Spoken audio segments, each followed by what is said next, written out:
Alright, guys, so. God, I'm so tired. I just watched episode 7 to Magical Girl Site. I was gonna watch it last night, but I went out with my family to watch Deadpool 2, and oh my god, it was perfect. Well, not perfect, like it was like hilarious perfect. But I'm not gonna get into that. Um,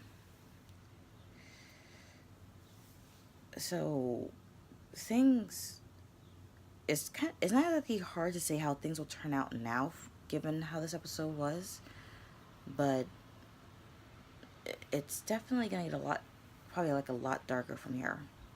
So we get a bit of a recap from last episode, how the plan is to capture a site admin and get them to talk about what their intentions are for the magical girls that they've pretty much kind of created, and what's the whole deal behind Tempest and everything. And it's a little around this point that Kosame, the girl whose magical stick is a box cutter, and if she feeds you her blood, she can heal you. She pretty much tells Yatsumura, Rina, and Aya that even though she healed them, she did not extend their life. So, as far as I know, Rina has the shorter lifespan of all of them because she's been using multiple magical girl sticks to do what she's been doing up until the point she went into a coma. Um, and of course, continuous use of a magical stick will shorten the user's life. It doesn't have to be their own, it could be someone else's. So Kosame reminded them that she's not a god. She can only heal them, but their lifespan as it is significantly shorter if it is. So basically she says that they will pretty much die as teenagers. They more or less will not make it to adulthood. And that could probably be like the same for pretty much all the magical girls in the world, basically.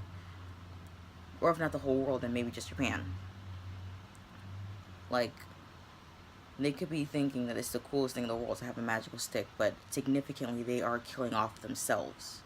So once they drop dead with almost no explanation, like having a healthy teenage body, but like Rina probably having the internal health of an elderly person, death is almost ultimate in this, and that's what's really sad about this part.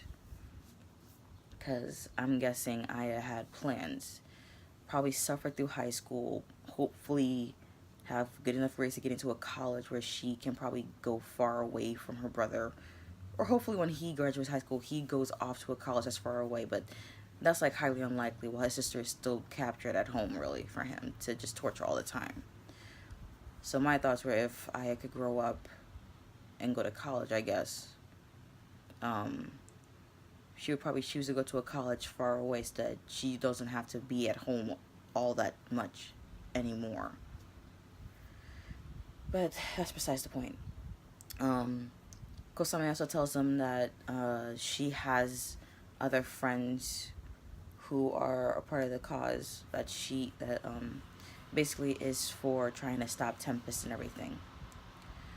But then there's still one or two little hiccups in this plan. There's Nijimin, who's still pretty pissed off at Aya and Yatsumura for lying to her about Rina. So they tell her the truth about what's going on, and Nijimin says that she'll help them with just the one condition that once, I guess, everything is said and done, she can kill Rina for killing her best friend. And that opportunity oh so presents itself on a silver platter way too conveniently when Rina all of a sudden transfers to their school. Nijimin wigs out and almost kills her in the front of their entire class. If not for a little quick thinking on Yatsumura's part and getting Aya involved in stealing Nijimin's panties so that her powers are pretty much useless, it would have been a really strange scene that none of them could possibly explain. So as the fact stands, Nijimin is too, like, emotional to really have her panties back, so Yatsumura graciously hid them somewhere. And it's at this point that we meet the other four people aside from Kosame who are involved with this whole plan. They all have, like, all their magical sticks, like any others, have different attributes to them. So all of these girls, well, 4 girls and 1 boy, apparently, their magical sticks are decorated with bat wings, which is actually a nice touch. So one girl has a sword that can harden anything that it cuts. One girl has a literal flying broomstick. Another girl has a necklace that can like enhance her physical abilities. Of course, Kosame has her box cutter that can heal wounds once people drink her blood. And then the boy, who pretty much looks feminine and is known online as a cross-dresser sensation and everything, which is actually kind of adorable, has a ring that can relate his thoughts to everyone else. So it's basically like their own private communication system. So since Nijimin's magical stick is hidden and Aya, Yatsumura, and Rina don't have their sticks, they have to rely on their new 5 allies to help them out. And I guess at this point protect them until they get their sticks back. And the sticks that were in the backpack, Sarada has, and she has this brief conversation with a site admin, who pretty much threatens her life, saying that if she digs too deep into stuff that she should not be concerned with, she will basically be the next target to be crossed off their list. Rina stays with Aya since she really has nowhere to go. And during a bath, Aya gets a call from Kosame, and I don't know what's said to her, but it sounded deeply upsetting. Like, I don't know, like maybe something happened to someone. I don't know. So to end it off, Aya asked Kosame if she could do a favor for her.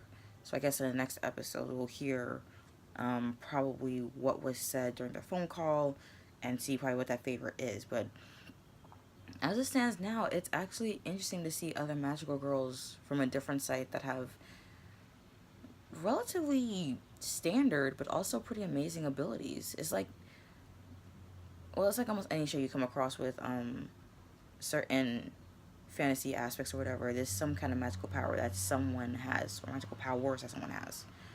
So it's actually interesting. So I'm pretty much hoping that the girls get their sticks back. That hopefully they find Sarada, who, according to her whose parents have basically called the cops on to find her because she's been missing for quite a while. Like, she's not going home and anything. That they find Sarada, 1, to get the sticks back that she has, and 2, possibly see if she has theirs, maybe, if it's not in the rubble from Yatsumura's home collapsing. And hopefully fill her in on everything, and hopefully she cooperates. So at this point, they need all the help they can get. But it still feels like it's all boiling down to, even though they capture site admin, possibly get all the information they need, probably do whatever they can to probably dispatch 1 or more site admins, it's still going to probably come down to like a huge battle or whatever, like we saw at the beginning of the first episode. If not between the girls themselves, then maybe between them and the site admins. Like, the girls actually teamed up to fight the site admins, despite the fact that Tempest is probably literally hours, if not minutes away. So yeah, that would be actually kind of interesting to see. But that's where I'm gonna end this. I look like shit. I'm still tired. And yeah, the weather's not making me feel any better. So I'm gonna sleep for like another 6 hours. See ya.